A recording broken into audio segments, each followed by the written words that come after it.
Welcome to Cordkillers Reckoning. The world of entertainment is turned upside down, and we're just trying to find out how to watch what we want, where we want, whenever we want. I'm Tom Merritt. Where's the good stuff, Brian? Oh my gosh, the good stuff is in our hearts, as you know, and have always known. However, our hearts have flown astray for far too long because we did an early episode last week. So it's been, 10 years? 10 years. It's been 10 years since we did our last episode. For us, because we've been time traveling, it's probably, I don't know, maybe 9 days for most people. Yeah. Interstellar made all of that really complicated. Yeah, no, it really is. Nevertheless, we do have a supply run. Supply run. Speaking of moving ahead and going back in time, YouTube moved its Jump Ahead feature from selected testing to being a feature that everybody who pays for YouTube Premium now gets. If you subscribe to YouTube Premium, you get Jump Ahead. Jump Ahead uses some machine learning and then kind of user data about where people generally go when they jump ahead to predict which parts of a video you are most likely to enjoy. And when you choose Jump Ahead, it skips to those parts. You can access it by opting into the experiment. So you got to do that in the Android app in the United States, and it works on English language videos. So when I say all YouTube Premium users, I mean those in the US who use the Android app to watch English language videos, but it will expand eventually. When it's available, you'll see the jump ahead button when you double tap to skip forward. The feature is also still experimental, so YouTube put an expiration date on it. Said, we'll have this available until June 1st, and then they'll make a decision. Will they retire it? Will they extend it? Or will they change it? We'll find out. Hey, Tom Merritt, it's me, Brian Brushwood. First of all, I know you want a response for a single little soundbite about this news story, but first I want you to hit that like and subscribe button. Don't forget, we're over at this website that you never heard of. There's another thing that's where's the jump ahead thing? But first, this episode is brought to you by Jeep Jobs. JeepJobs.org. It's the only place to get your Jeep Jobs. Make sure to use promo code whatever. Wait, so this is horrible for brands. All right, so listen, I know what you want is a hot take from Brian about how to skip to the good No, part. we get this part about we need to skip you right now, Brian. Let's actually skip. Multiple takes about this kind of thing in the past. All right, you catch my meaning. Yes, we do. And I was going to say this is bad for brands, right? Because you can skip right past that mattress and Squarespace and Udemy and all those other things. I think there will be some behind the scenes negotiations similar to how there was with AdSense revenues or whatever. So we've talked a little bit about this in the past, and I have a little bit of insider knowledge. But to collapse everything, AdSense revenues are very, very tiny. They're pennies. Hold on. I just want to make sure you're considering the ads we're skipping, YouTube doesn't get a cut of. That's correct. And that was exactly what I wanted to lead into. It's like if you're a serious player in the YouTube market, whatever you make in AdSense, you can usually make 4 times that amount per month on a single video by doing a sponsor integration. Now, usually per the FCC, you have to disclose that this video is sponsored right at the top. That's the reason every episode of Modern Rogue begins with this episode of the Modern Rogue brought to you by Squarespace. Head on over to squarespace.com/rogue, spell it right, ROGUE, blah, blah, blah. All of that are things that people tend to skip.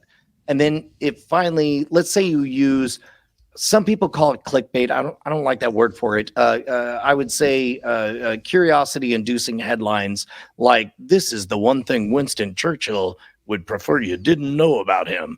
And then it's like, well, what is it? And then you'll notice at the bottom of YouTube videos, there's kind of a big mountain that is clearly the part where they answer the question. What is it that Winston Churchill didn't want you to know about him? And so you would jump to that. I think it's smart for them to slow roll this out because that means they can take it away as a beta feature that didn't work out without upsetting anyone.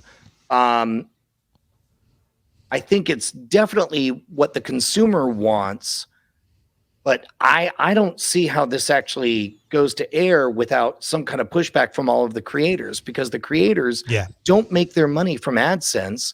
They do, and YouTube is a gatekeeper that keeps them from being able to. One of the questions I ask people is, when you think about your reach, think about it in the context of your daughter needs a kidney. How many people could you reach right now without spending a penny? And unfortunately, like, YouTube is drifting a little bit more towards, how about you give us some of that cheddar a la Facebook in order to reach your own audience in a way that you don't see in emails or that kind of thing. Yeah, maybe. I imagine that the YouTube side of this argument will be people skip anyway. So the people who are going to use this feature were already skipping your brand thing. Now we're making sure that they come back and watch your video more often because they're more satisfied and maybe they're more likely to stick around. But if they don't, you weren't going to get them anyway. Is probably going to be the argument that they make. And what they're doing right now is collecting the analytics to show that and say, here are the people who were skipping before. Here are the people who are skipping now. They're the same. Here's the retention rate after jump ahead, where they feel satisfied and want to come back to your videos, and they'll hope that they can show a good story. If they can't, then yeah, maybe jump ahead gets resigned. And there was a couple of advertising articles that I read that indicated that when people do the 5-second skip thing, like they count 5 seconds and then they actually click the skip, in a weird way, those are actually more valuable views because they know for a fact that the first 5 seconds got viewed and caused somebody to do a thing, which it's an engaged user, right? Yeah. Right? Yeah. The other part of this is the machine learning. Like, it's using mostly user data, like you said, the mountain, to figure out, like, oh, that's where everybody goes. Let's go there. So it's not machine learning like, Chat GPT. It's a little more simplistic than that. But it is putting into the machine's control, like, take me to the interesting part, and how good it is at doing that is important. Maybe the interesting part for you isn't the mountain. Maybe it's some other part. And that's where an algorithm could shine if it knows you and like, well, wait a minute, hold on, Tom, you have a different profile than other people. I think there's this other part of this video that we scanned and in turn and used a large language model to examine, and then we can get you to that. I don't think this is doing that. I don't think this is that sophisticated based on the little they have used to describe it yet. So let me pitch this to you, Tom. There was a good 12 years of us every single week doing Scam School, Scam Nation content. And then there was another, 8 years of every single week fresh mono-rogue content. And then, the pandemic happened, and then the backlash from the pandemic happened and all that stuff. And so around this time, YouTube got serious about shorts. And so, like, I pay solid money to a human being to sit and watch. The editor who creates the shorts on both of those channels has watched more videos than possibly anybody ever on both of those channels. And he cuts them down to the best 1-minute segments. Sometimes some episodes have 3 to 4 of them. Some of them, there's only one that it reduces to, but all of it is touched by a human.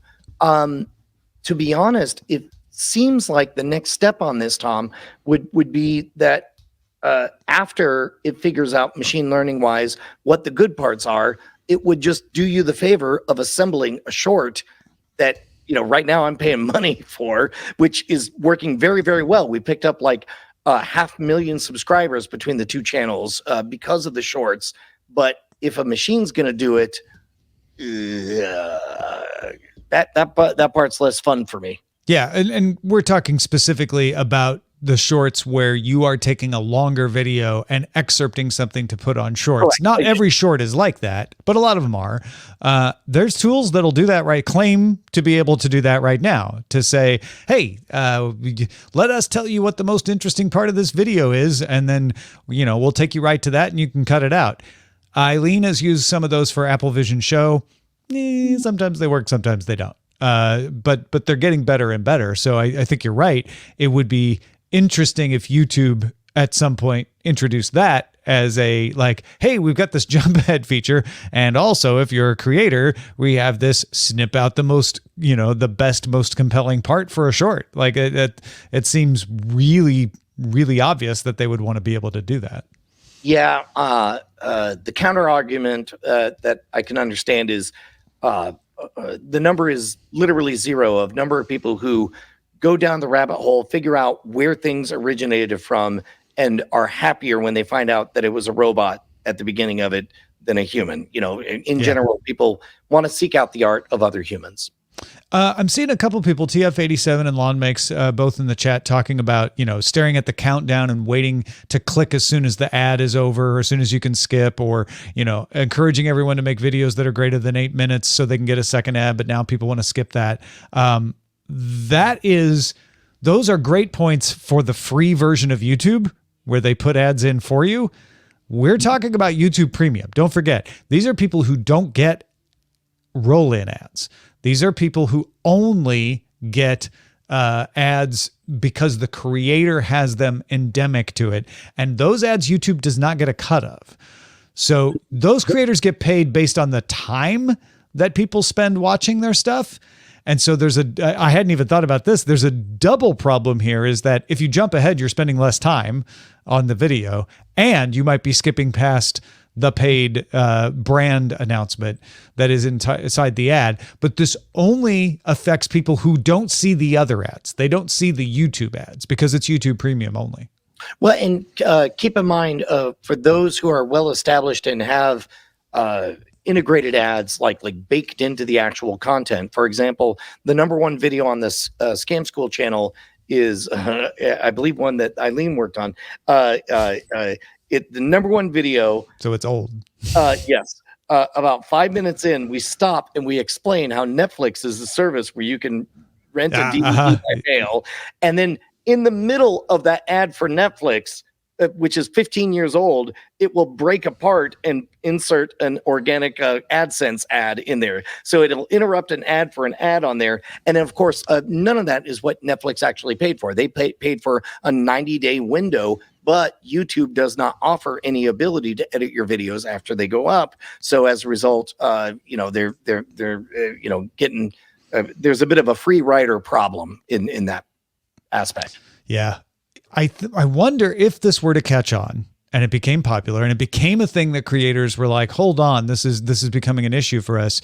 If you wouldn't see a benefit for the people who are just so good at seamlessly bringing that ad in, right?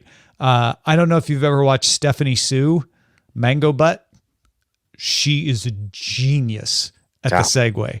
You will be halfway through her ad before you realize, oh crap, this is the ad, because she doesn't start with an ad. She tells you a story, right? And the story is a good one where you're like, oh, I want to know what happens. Like, how did you slip and fall and hurt your butt? And the next thing you know, she's telling you, and the only way I recovered was sleeping on a mattress.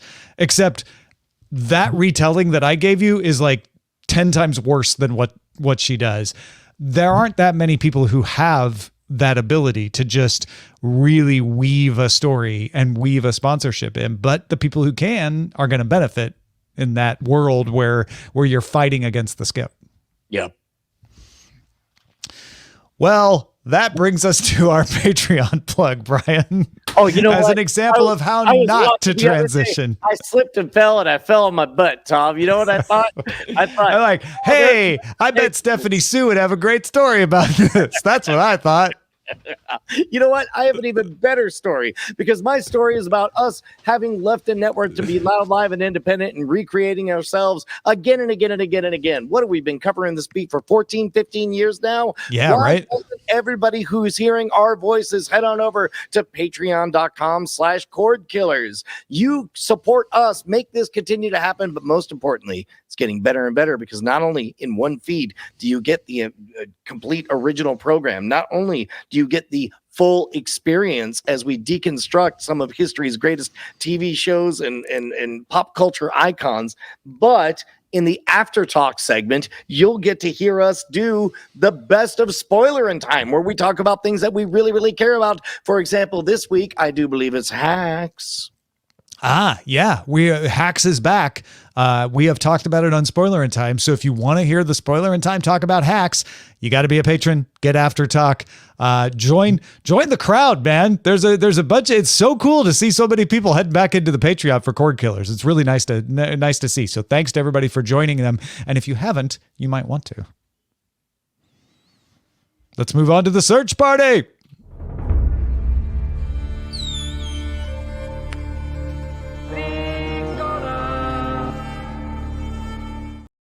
So, Star Wars Acolyte is coming June 4th.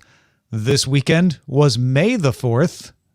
May the 4th be with you and also with you and with your Force Ghost. And they put out a trailer. Brian, for Star Wars Acolyte. We don't know a whole lot. There was a little more revealed in the trailer. The only thing that is important to know is that this is set hundreds of years before the Skywalker saga. So this is not verging up on Phantom Menace. This is Old Republic style stuff, or High Republic, I think is how they're referring to. Actually, I hope it's more reminiscent of Old Republic. For those of you who never played the Xbox game Knights of the Old Republic KOTOR, it truly was really, really wonderful to just have all of the trappings of a Star Wars universe without any of the baggage of a Star Wars universe. And if they can nail that, that would be utterly delightful. But as for now, it was really a roller coaster of an emotion when they were like, from the studio that brought you Andor, ooh, Mandalorian, they just mean Disney. And I don't know, the Bad Batch or whatever. Yeah. And I'm like, oh, okay, it's just Disney. I'm to be honest, Tom, I'm just at the point where it's like, I'm going to wait until this comes out. I'm going to read the reviews, then I'll go see it. Yeah. Based on the reviews. I want an adventure space story. I want an adventure space opera fantasy with lightsabers. That's what this looks like. And it doesn't tell me whether that's a good space adventure lightsaber story or a bad one yet. So I will withhold my judgment. But nothing set my teeth on edge in this trailer. So I'm looking forward to trying it out June 4th. Yeah. We also got a trailer for a very similar show in no way at all. The Boys season 4, coming back on June 13th on Amazon Prime Video. What'd you think of the Boys trailer? Tom, this is the part where I portray myself as a complete hypocrite, because while I'm going to roll my eyes at the fact that Star Wars can't stop telling the same story again and again and again, I'm very excited that The Boys is telling the same story again and again and again. I don't care what they're doing. All I know is I love every single one of these characters, and I want to see them go in a loop in the same thing again. I don't care. Yeah. Eileen and I saw that the trailer came up. We're like, ooh, Boys trailer. Let's watch it. We watched it and we looked at each other and said, that sure looks like a season of The Boys. Like, and not in a bad way. Just like, yep. Nope. That's what we would expect from The Boys. Okay, good to know. That's what we're getting. There is, if you've watched the previous seasons, a few visual vignettes that kind of like, if you spend 20 seconds really thinking about how did they get there, they kind of spell themselves out as possible spoilers for it. So all I'm going to say is can't wait. I think my favorite part of watching the trailer with Eileen was like, 2/3 of the way through when she went, oh, look, it's Fish Boy for the mayor. Good news for Amazon Prime. Their Fallout TV series reportedly was viewed by 65 million viewers in its first 16 days. That seems like cherry picking to do 16 days, but it does make it the second most watched Prime Video title behind Lord of the Rings, The Rings of Power, and the most watched title on Prime Video ever amongst the 18 to 34-year-old demo.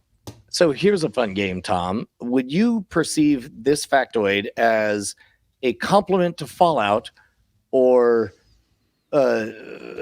damning with faint praise Lord of the Rings?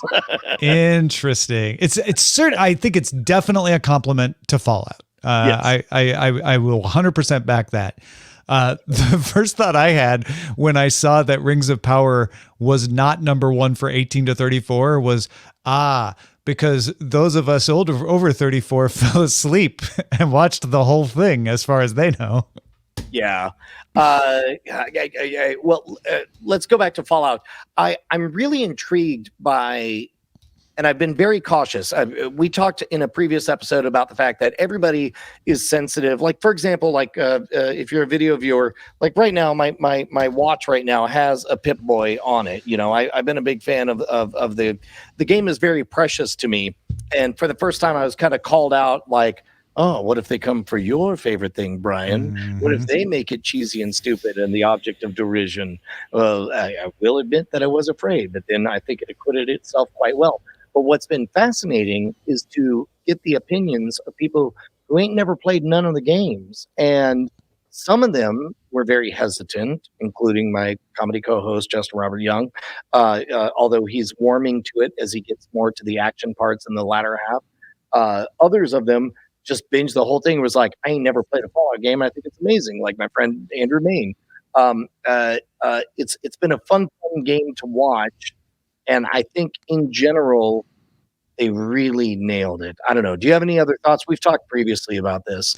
Yeah, I have not played a lot of Fallout. And I don't know the lore very well, and I enjoyed every single minute. You've probably heard me say that on the show before, but it was great. I binged through it as fast as I could because I was enjoying it. I'm looking forward to another season of it whenever that arrives. And I've been playing Fallout Shelter on my phone ever since. Like, I'm still playing it. Like, it had long lasting effects in that way. So yeah, I think overall this number doesn't surprise me. It's a really good effort, and well done, Amazon. For those of you who are unfamiliar, Fallout Shelter is just a tower building mobile game that instead you build down in a vault. It's silly and fun. We got a trailer for Mufasa, the Lion King prequel, coming to Disney, or coming to theaters, I guess, December 20th from Disney. This tells how the Lion King's dad, Mufasa, rose from obscurity to the kingship, I guess. And it's that live action where it's all CG, but it looks live instead of looking like a cartoon. Tom, this may surprise you, but I was a little bit really into this trailer. Oh, really? Yeah, that does surprise me a little bit. Well, because the Lion King was just Hamlet with lions, right? Yeah. And then the live, air quotes, live action Lion King was just the Lion King with computers. And it's like, what if you did something new, guys? And it looks an awful lot like that's what they're promising with this. Is it's not just blank with blank, and I'm really stoked about that. Yeah, I agree. It does look promising. I'm not sure I needed this, right? But maybe, I did, and I didn't know I needed it. Yeah. I mean, unfortunately, I've run out of daughters under the age of 11 to take to this, so I probably won't even see it.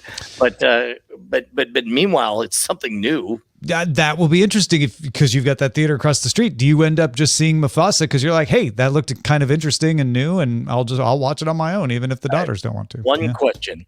Am I hungry for pizza, and would I like a beer? The answer is yes. Yes and yes. Just so you know, with Planet of the Apes coming back to theaters May 10th, they now have the complete franchise streaming on Hulu. So if you want to catch up or refresh before you see Kingdom of the Planet of the Apes May 10th, it's all of it, including the Charlton Heston stuff. So it goes all the way back. If you want to stream it, you can on Hulu. Also, BBC, ITV, Channel 4, and Channel 5 have backed a free UK streaming service called Freely, and it is now launched. So if you're in the UK and you pay your TV license, you can get it built into Hisense TVs. It'll be built into other TVs as well. When we say built in, it's just an app, but they're not putting it in app stores. They're only bundling it in with TVs. And TiVo will include it in its operating system, which the TiVo operating system, obviously classically on the DVR, but it's also on some set-top boxes and stuff. So you'll be able to give it that way. It allows you to do what you do over the air, over the internet. So you get all of the BBC, ITV, Channel 4, Channel 5 channels and content streaming for free. And I assume this is a ad-supported fast service. No, there are ads on some of these channels, but it is TV license supported. Oh, got it. Okay, all right. At least in the UK. And then Weigel Broadcasting announced the launch of an all-new national television network in the United States called MeTV Tunes. Not songs, but cartoons, Toons, dedicated exclusively to classic animation from Hollywood-era shorts to made-for-television favorites. So Bugs Bunny, Daffy Duck, Scooby-Doo, Tom and Jerry, George Jetson, Yogi Bear, Popeye. A lot of the stuff that played in the morning when you were getting ready for school on the independent channel, if you were growing up in the U.S., is going to be on MeTV Tunes. They'll have some non-Warner stuff too. Rocky and Bullwinkle, Woody Woodpecker, Casper, Betty Boop, Speed Racer is even on here. It will be available, interestingly, for broadcast. Usually the MeTV stuff shows up on one of the alternate digital channels. Cable, so you will see cable TV carry MeTV channels sometimes. Virtual cable, so YouTube TV, Hulu live streaming of that, and a fast service. So some of the Pluto Zumos will pick it up as well. MeTV Tunes launches June 25th, 2024.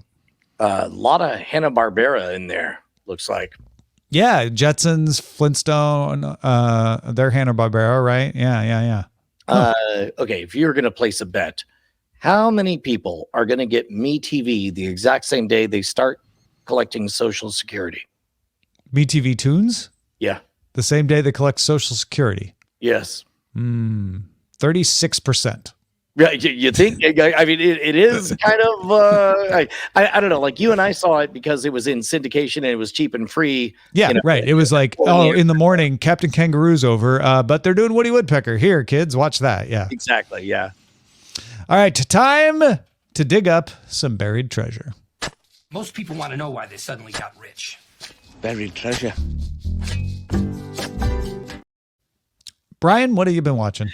Man, unfortunately, a lot of these will be repeats for longtime listeners of the show, but my daughter is now 16 and a half, and she's still interested in sort of, she leans on me like, just tell me what's good, Dad.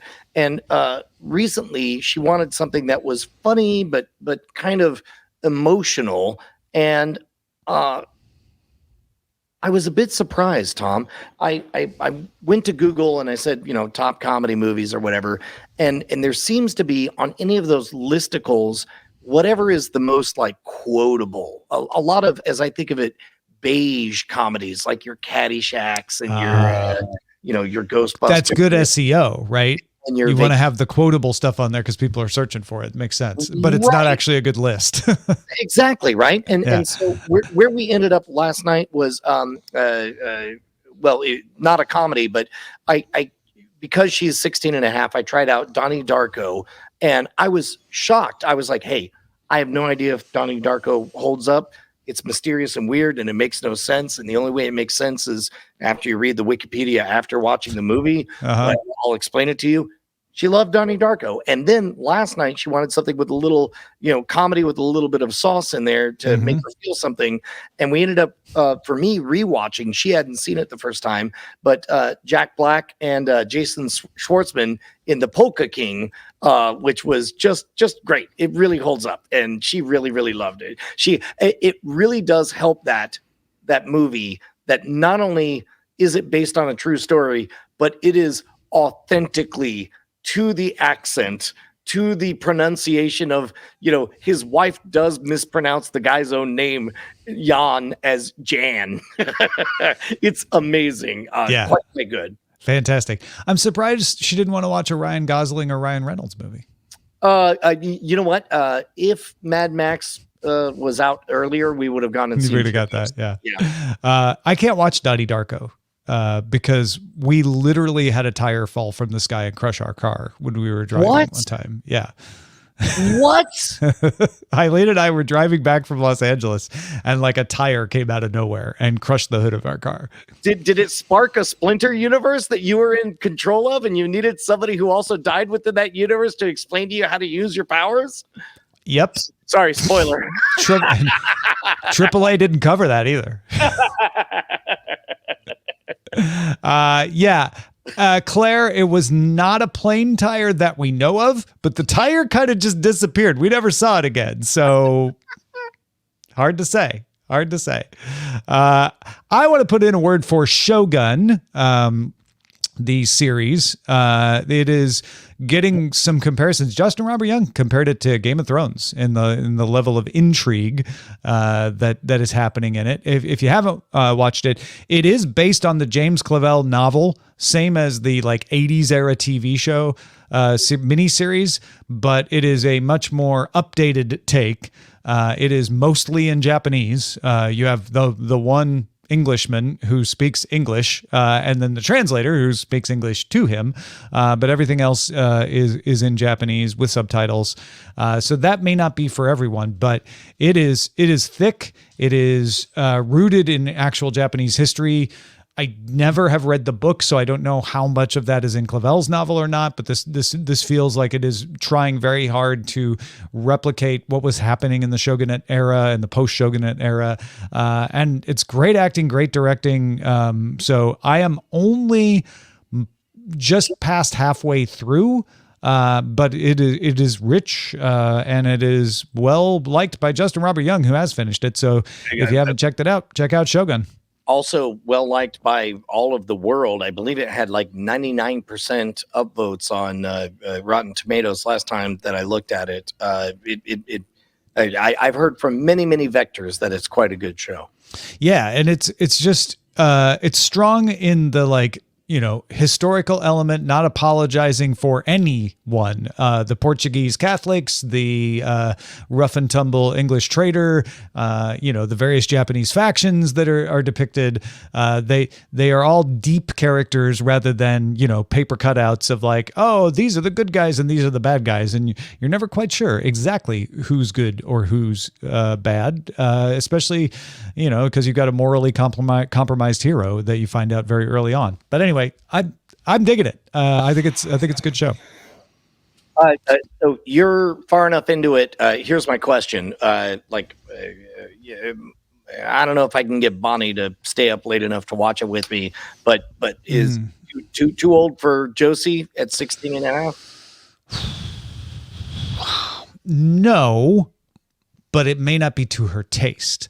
It is very violent. And it is depicting the relationships between people of the, 1600s in Japan. So there's not a lot of modern sensibilities. They're trying to tell it like, this is the way it was then, right? Yeah. Now you've got some very empowered characters that are fighting against that system. And what I think is good is that you don't make it a paper doll cutout in the other way of like, everyone was bad back then. Like there's some people who are able to fight through the system and work the system their way. So she might like it because of that. It's hard to say. Cool. If you got something we should be on the lookout for, email us cordkillers@gmail.com. Brian, every day since 2004, and probably even you could arguably say 1999, I have gotten up, looked at the tech news, and identified what the most important tech news of the day is. I have turned that into multiple podcasts, the most recent of which is Daily Tech News Show. But I have decided that all of that prep that I do for that over the years is probably beneficial to somebody to read in the morning. And so I created a tech newsletter.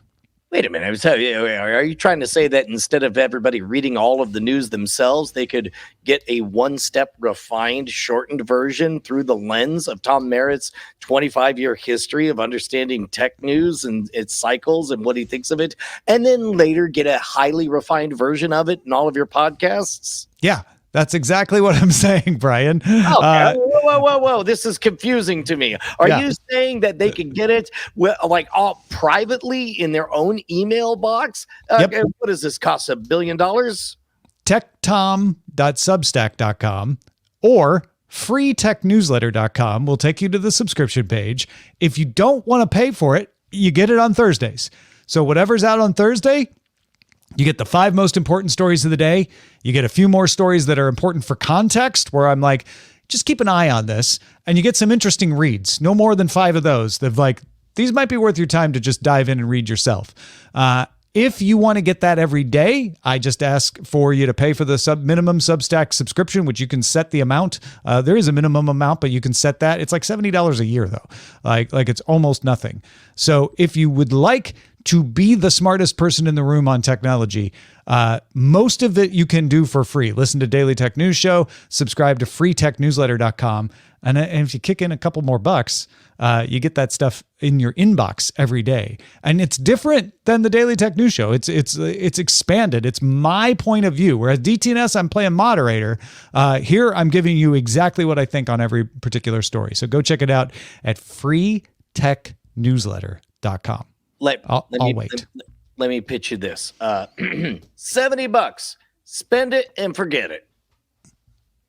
freetechnewsletter.com. I like it. All right. I'll come back. I'll have a better pitch later. No. I'm trying to end with the call letters is what I was taught in radio. The last thing you say should be the thing they're going to remember. freetechnewsletter.com. But I like that pitch. To interrupt you after you said that, that wouldn't be the last thing. That would be a problem. Right. And then you'd have to say it again. freetechnewsletter.com. Until Amos finally plays Scanning the Horizon.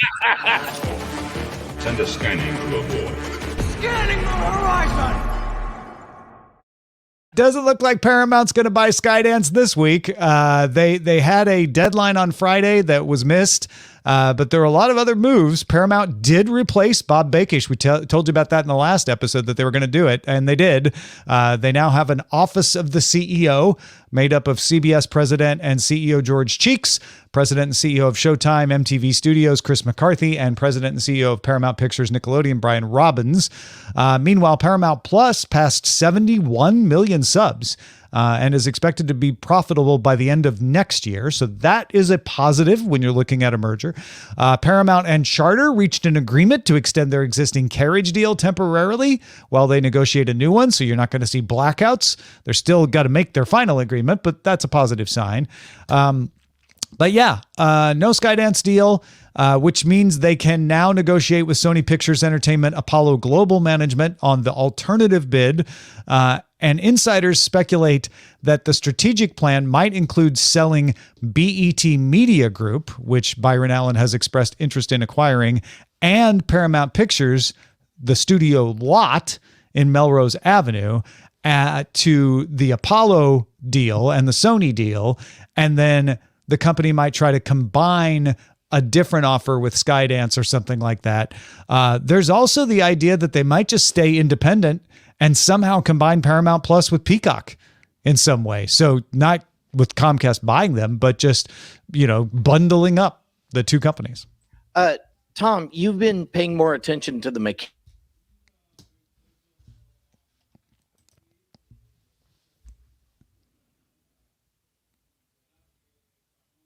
So I don't know if Brian knows that he froze, but he did freeze. And I have been paying attention to the mechanics of the deal.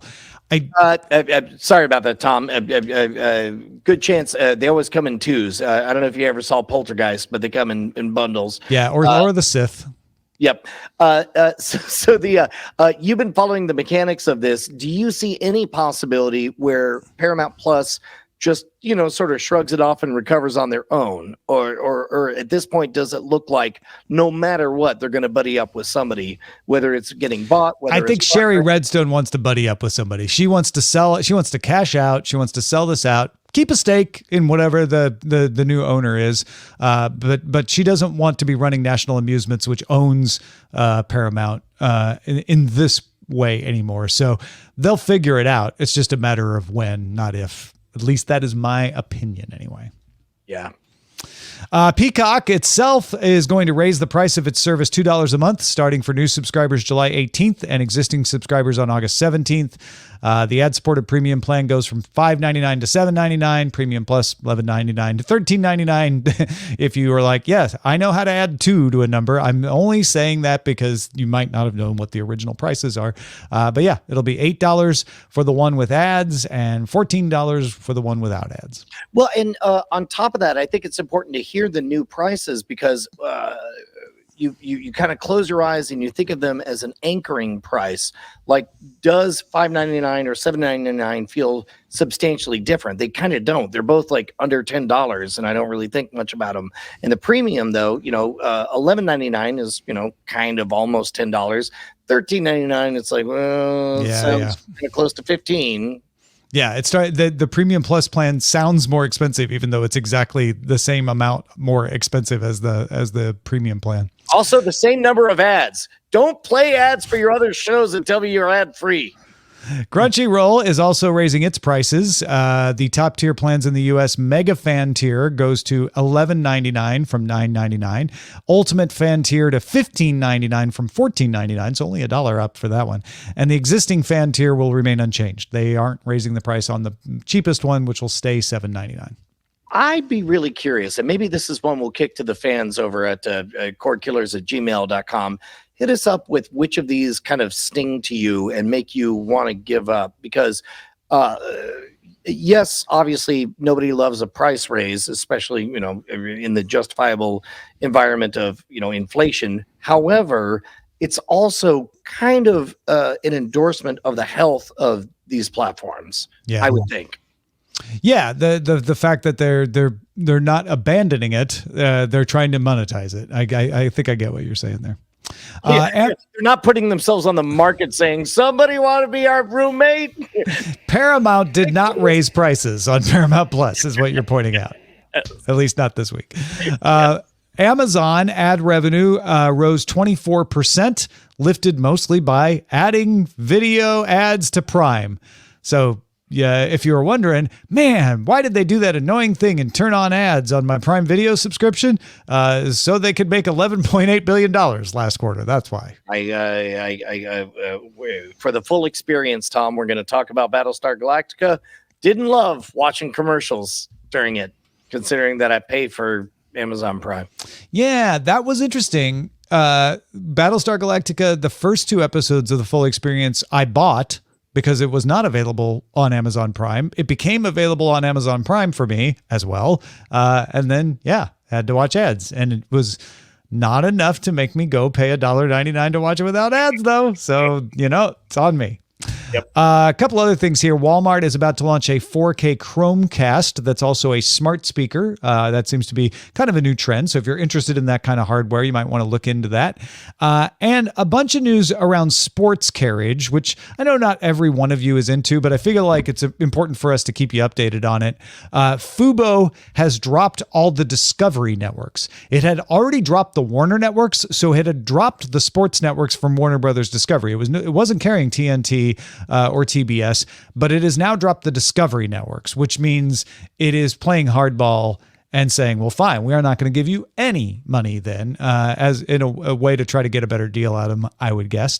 Comcast has dropped Bally Sports. Bally Sports is the one that's by Diamond Media, that's been bankrupt, Chapter 11, has all the regional sports for a lot of NBA, Major League Baseball, and NHL teams, and Comcast dropping it is a big problem for Bally Sports. I still don't know who's going to end up with Bally Sports, but I don't think it's going to exist as an independent, majority Sinclair-owned company for much longer, especially with the NBA rights contracts going into negotiation. The exclusive window between the NBA, ESPN, and TNT expired without a deal. That doesn't mean ESPN and TNT won't get it. It just means that the NBA can now go talk to Amazon. They can talk to Apple. They can talk to anybody else. And they could still end up going back and signing with ESPN and TNT. But it is going to be a big bidding war to get National Basketball Association basketball on a platform, and we'll see who gets to keep it. Has I believe we talked in the context of NFL, like Amazon has done a number of live streaming events of sports stuff, right? Amazon does the NFL. It has an exclusive game on Thursdays. It is fully in the live sports arena for sure. Yeah, and meanwhile, on the other side, we had talked about how Netflix was kind of like slow dipping a toe into that, where it's like, like a comedy special or a reality show here or there, something where people aren't literally gambling on the event. They're doing the fight thing. Exactly. Yeah.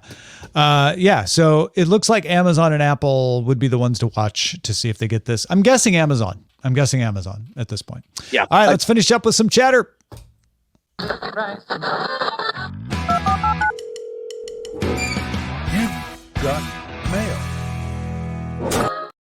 Matt Bat asks an interesting question. We talked about serial churning and how streamers want to stop it, or at least, limit it, which is serial churning is the idea that I continually cancel services and then go sign up for new ones. Matt Bat says, why does serial churning have to be something the streaming services need to fix? You don't ask rental car companies, how do we lock people in for renting a car for a year? When you need a rental car, you rent a car. And when you're done using it, you turn it back in and everybody's happy. When I want to watch Fallout, I rent Amazon Prime. When I'm done watching Amazon Prime, I cancel the service because I don't need it anymore. It's a failure of a business model if you need to lock me in for 6 months to a year at a time to be profitable. I should be able to rent your motel room without signing up for a year-long service. To be honest, I'm playing devil's advocate because I'm one of the people who isn't allowed to unsubscribe from things that my wife is no longer watching. She has severe FOMO about shows that she doesn't have time to watch. Your former and future boss, still in Patreon purgatory, Matt Bat. Number one, I appreciate your candor on that.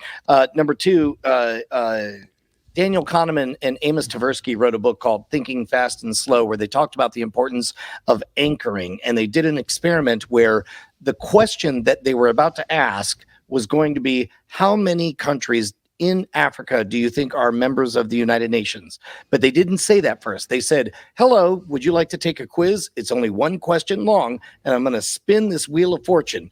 And they spin the wheel of fortune, and sometimes, whoa, 95, that's a very high number.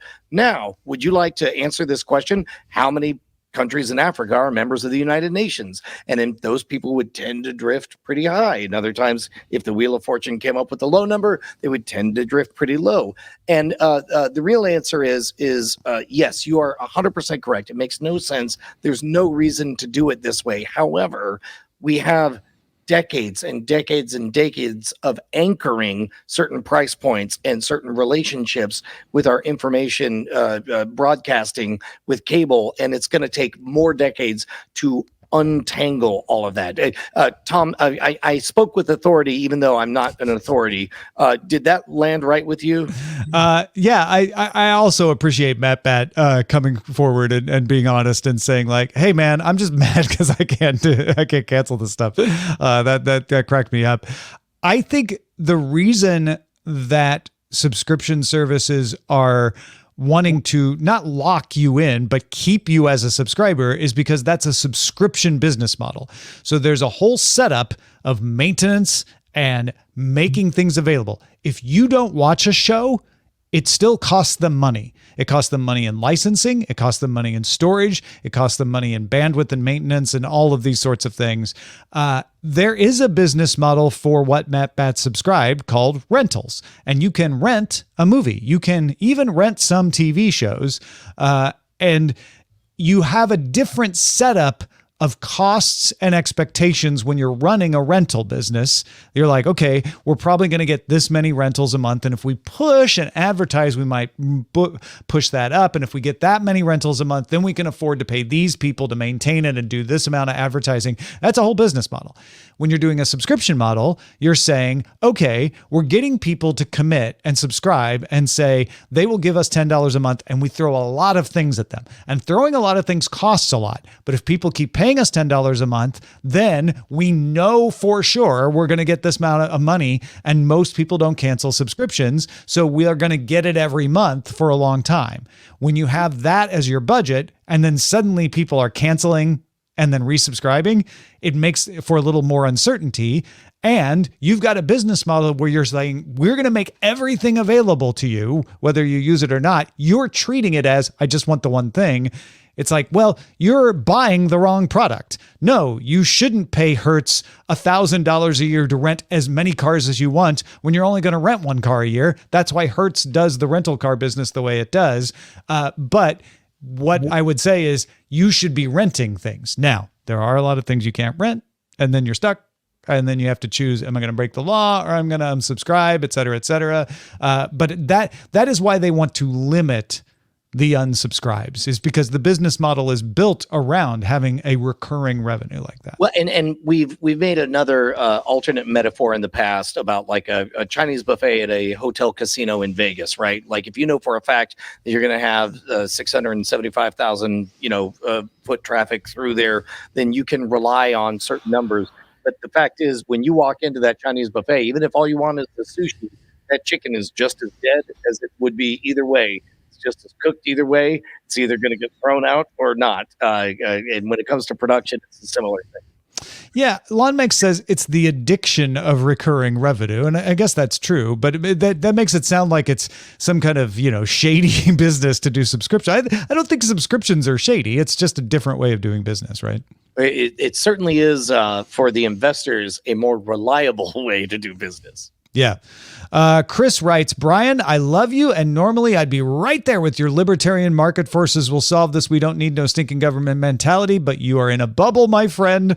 I was so excited when a fiber option opened for the house I was renting a few years back and happily switched. Now we're moving 2 miles away, and we're right back to exactly one broadband provider. Additionally, we're going from $65 a month for a gig to $110 a month for a gig down and 40 megabit up. It sucks. Just 2 miles. Also, LTE options here are very spotty in regards to coverage, and they're all comparatively slow and with crushing data caps, even if you're in a covered spot. And this is in the state capital, the second largest city, not the boondocks. I'm happy you live in a wonderland of choice, but most of the country is not so lucky. Your boss, Chris. All right. Number one, Chris, I first of all, understand I've mellowed. I have kids now. I'm not going to proclaim that everything is solved by a free market. However, I will stick to my guns that in general, things just get better and better and better. As a matter of fact, after reading your email, I went and looked it up, and I with the simple query of how many people in the USA have only one choice for broadband, turns out the answer is 3%. And that was a study from 3 years ago in 2021. So 97% of all Americans have at least, actually it says here, 97% of all Americans have at least 3 broadband options. That's usafacts.org, whatever, your mileage may vary. But my point is it's getting better. We don't need to get all wound up over it. Tom? I'm deciding whether I want to ask what their definition of broadband was, because the FCC just changed it. It used to be miserably slow, but you know what? I actually checked that, and it was acceptable to me. Here, let me. They defined it as June 2021. 99.2% of Americans had access to at least one high-speed provider. 97% had at least 3 internet providers. A small percentage, less than 1 million people, did not have any access. It defined it as so 1 high speed and 3 internet. I believe it was. Oh, hold on. Here, you read the next email, and I'll get this. Yeah, sure. David wrote in saying, "Hey, what happened? I'm in Overcast, and suddenly I got a bunch of spoiler in time episodes in my Cordkillers feed. I don't know if something changed with the feed or if this is an Overcast problem, but I figured I should let you know. Not an Overcast problem, David. We did switch."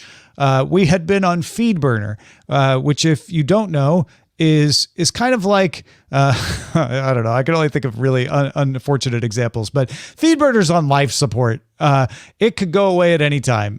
Google really isn't trying to keep FeedBurner alive or give you any features with it. So we switched to Acast. And when we did that, we simplified things. We used to offer a bunch of different feeds. And honestly, while some of you took advantage of it, most of you just wanted it all. So that's what we did. We said, look, there's now a Cordkillers audio feed for everything. Full experience, Cordkillers, they're both in that feed. If you were on the Cordkillers only feed previously, then this may have happened, where you just got a bunch of old spoiler in time and full experience episodes. And we apologize for the onslaught. From now on, it'll just be the 2 a week, and you can skip the full experience if you want. But it's just a lot simpler and easier for everybody involved to have the one feed for audio. The video feed has not switched off the old system yet. So if you're getting the video feed, that is staying as it is, and we'll let you know when something changes there. Meanwhile, I did get an answer about a decade ago, 2015. The FCC declared that a fixed internet connection with at least 25 megabits per second, megabits, not bytes, megabits per second for downloads, and 3 megabits up is high-speed broadband. So 99.1% of the USA has that available. I will let those numbers speak for themselves. Our website is cordkillers.com. Our email address is cordkillers@gmail.com. And we are live on twitch.tv/Night Attack Mondays at 7 p.m. Eastern, 4 p.m. Pacific. I reckon we'll talk to you next time.